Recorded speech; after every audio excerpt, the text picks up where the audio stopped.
Change of personnel regarding Jimmy or anyone else? No, same as this morning. Caleb is good to go, correct? Yeah. Thank you. Erik, just from an outsider's perspective, I'm just curious what you've seen from that young guy like Tyrese Maxey.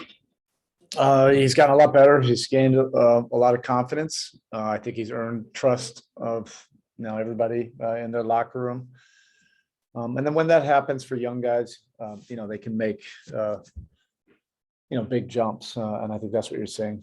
Very assertive, very aggressive, and it appears that that he's earned that trust to be able to be aggressive like that, even with the veteran players on the floor.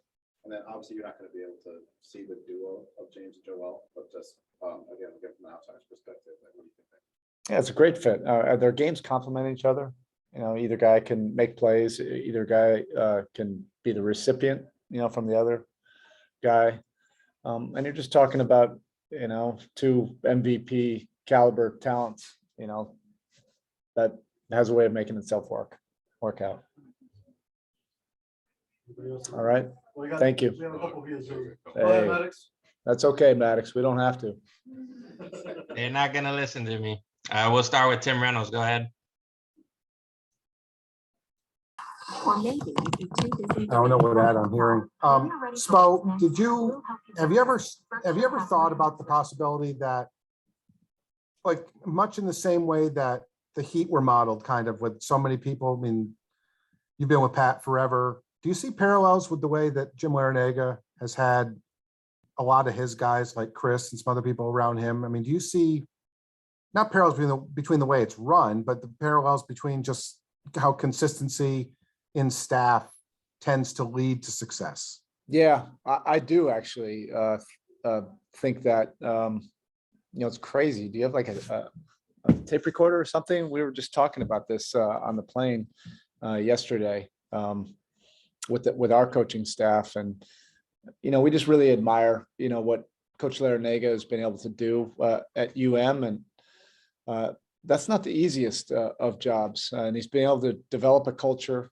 of winning, but also doing it the right way, building stability, within the staff, a consistency, where you know the same faces. So then when they're building new teams, as you have to in college, you have the consistency of culture, and something that everybody can wrap their minds around. And then also there's just a great interest in their program now. And we all feel connected with that we're slowly turning the 305 in South Florida into a basketball town, and the Hurricanes are part of that.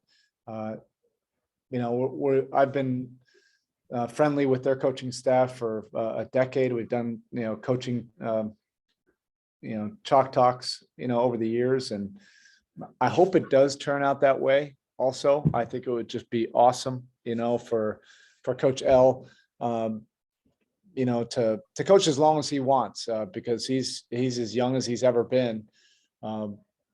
But then if he could start to groom the next guy, in a similar way that Pat did with me, and I think we would all love to see Chris Caputo, as that guy. I think he's just done a phenomenal job as assistant coach, and he's been, right-hand guy for Coach Larrañaga for a long period of time, and hopefully that'll be there for a while. But that would be really, really cool if it could transition, into a similar thing like we have here at the Heat. Thank you. All right, up next we have Josh Moser, Channel 7. Go ahead. Hey, Coach. For tonight's game with Embiid and Harden out, there's sometimes a tendency for teams to play down to the competition. How do you make sure your team doesn't do that? Well, we're at the the end where you can see the light at the end of the tunnel, and we have some things that we want to work on. We're incorporating Markieff, into the rotation. Vic is not going to be available tonight, but we do have some new things that we're trying to look at, and we're trying to get ready, for this postseason. And we're using every one of these days as an opportunity to get better, whether that's the 2 practice days that we had last week, the 2 games. I thought we made some progress as well. We've also gotten some good rest days and recovery, for guys so they can feel a little bit fresher. But we want to gear up. We want to get ready. It's going to be that time before we know it. Thanks, Coach. You're welcome. And last question, we have Wes Goldberg. Go ahead. Hey, Coach. In regards to Markeith playing him at center, what have you liked from those lineups that you've seen? And is that something you envision being maybe more matchup dependent, or is that something you'd like to get to maybe to make other teams match up with you guys? Well, Markeith is just a good winning veteran player. So he does a lot of things that fit, with what we do. Positionally, I think that could be overanalyzed right now, whether he's a 4 or the 5. I just think if he's out there, he can complement a lot of the guys that have, gained a lot of confidence this season while he was out and have really taken big steps forward, particularly some of our young guys. And I think he complements them very well. He has a lot of playoff experience, which we like. So these next 11 games will be really important for him, and we'll figure it out. I just want to be open to all the possibilities, whatever makes the most sense. And once you get into the playoffs, a lot of it does become matchup based. Thank you. All right. Thank you. Thank you, Coach.